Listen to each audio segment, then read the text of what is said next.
எனக்கு பிரியமான அன்பு தேவனுடைய பிள்ளைகளே, நான் உங்களிடத்தில் ஒன்று கேட்க ஆசைப்படுகிறேன். நீங்கள் எவற்றை இழந்தவர்களாய் இருக்கிறீர்கள்?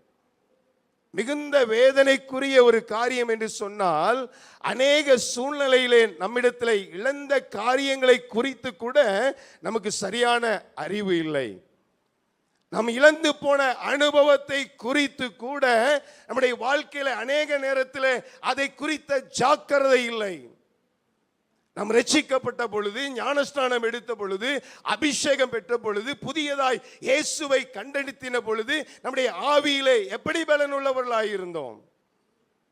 வேதம் வாசிக்கிற காரியத்திலே, ஜெபிக்கிற ஜீவிதத்திலே, தேவனுக்கென்று சுவிசேஷம் அறிவிக்கிற காரியத்திலே எப்படி பலன் உள்ளவர்களாய் இருந்தோம்?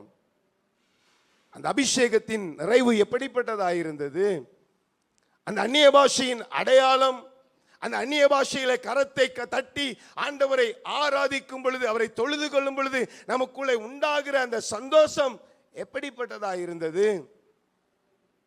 இழந்திருக்கிறோமே, என்றைக்காவது நாம் இழந்திருக்கிறோம் என்று சொல்லி ஐடென்டிஃபிகேஷன் பண்ணியிருப்போமா?